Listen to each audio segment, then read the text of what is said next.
17장 224년 10월 20일 2시 28분 제일 두려운 건 어둠이었다. 경비원이 그들 뒤에 대고 손전등을 계속 비추었지만 손전등 빛은 얼마 지나지 않아 암흑의 안개 속에 파묻혔다. 아이들은 자그락자그락 자갈을 밟으며 조금씩 걸어 들어갔다. 양옆에 철책이 설치된 좁은 길이었다. 철책의 쇠창살은 13cm 정도 간격으로 땅에 박혀 있었고 철책 상단과 하단에는 기다란 쇠창살이 가로로 설치돼 있었다.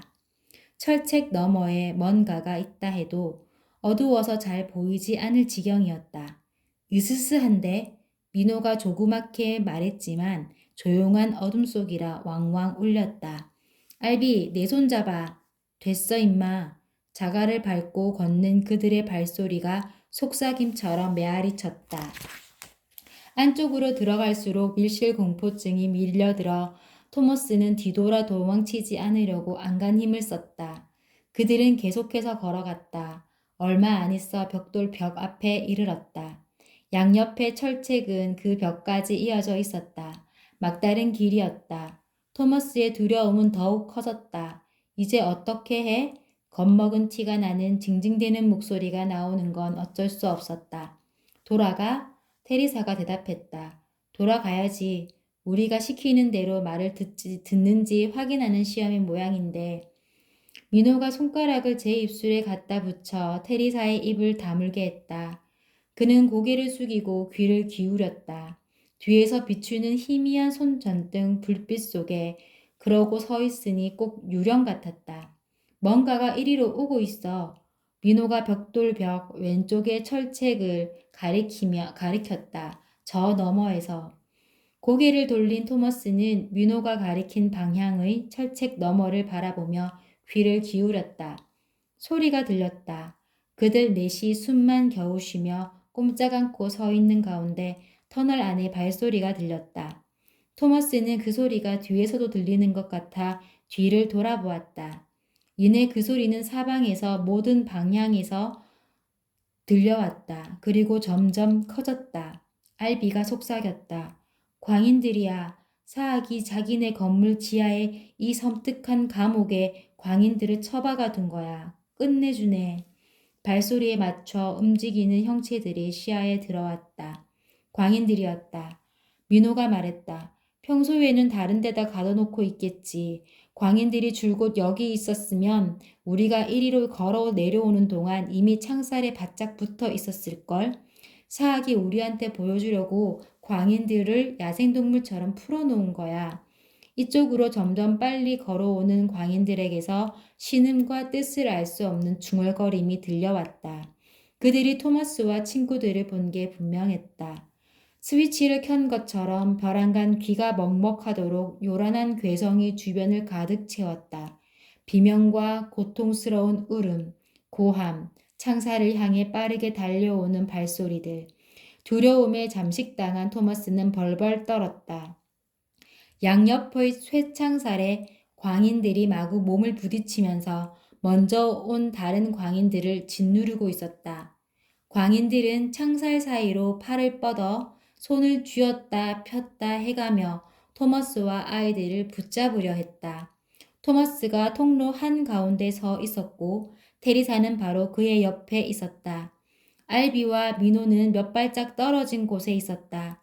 알비는 벽돌 벽에 등을 기대고 서서 고개를 좌우로 움직이며 양옆을 살폈다. 민호는 호전적인 자세로 알비 앞에 서 있었다. 광인들이 저렇게 밀어붙이다 쇠창살을 쓰러뜨려도 그런 자세를 취하고 있으면 도움이 될 거라는 듯이.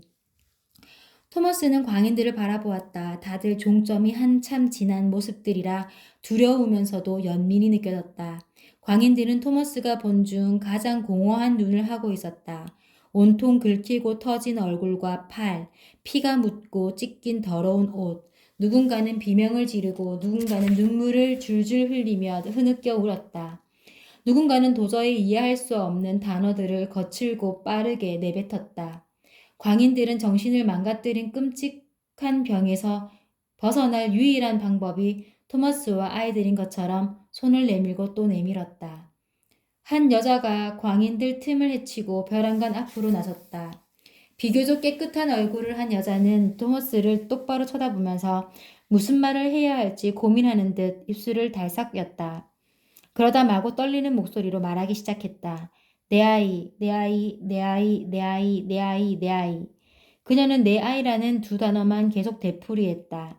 그 말을 하는 내내 울던 여자가 갑자기 광경병에 걸린 고릴라처럼 쇠창살을 향해 달려들었다. 맹렬하게 몸을 부딪히던 여자가 마침내 바닥에 넘어졌다. 녹초가 되어 쓰러진 것 같았다. 다른 광인들이 이내 그 여자를 밟고 넘어와 여자가 서 있던 자리를 차지했다. 지독한 슬픔과 암울한 절망이 토머스의 가슴을 채웠다. 알비가 소리쳤다. 이만하면 교훈은 충분해. 돌아가자 어서. 토머스는 고개를 저었다. 주변을 에워싼 공포에 토머스는 최면에 걸린 듯 옴짝달싹 할 수가 없었다. 이 상황이 믿기지도 않았다. 그랬다. 아빠의 병증이 악화돼 분노만 남은 사람으로 변하는 모습을 지켜보았고 수년간 온갖 이야기를 들었지만 이런 상황을 견딜 준비는 되어 있지 않았다. 눈으로 직접 보고도 믿을 수가 없었다. 토머스 어서 가. 민호가 소리쳤다.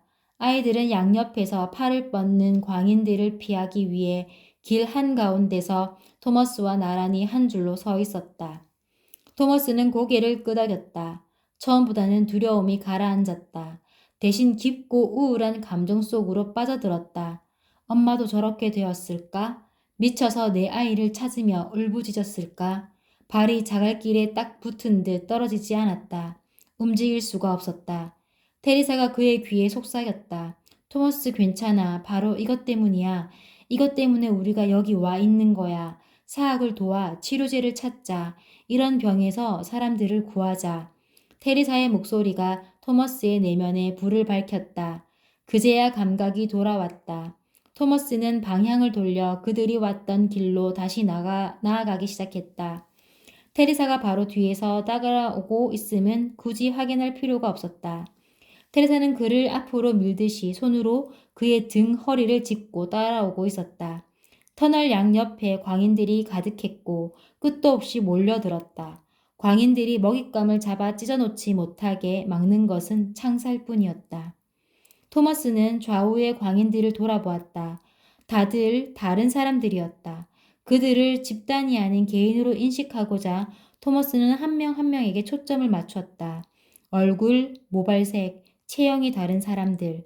그러나 그 외에는 한 덩어리나 다름없었다. 자신이 무얼 하는지도 모르고 발광하는 집단이었다.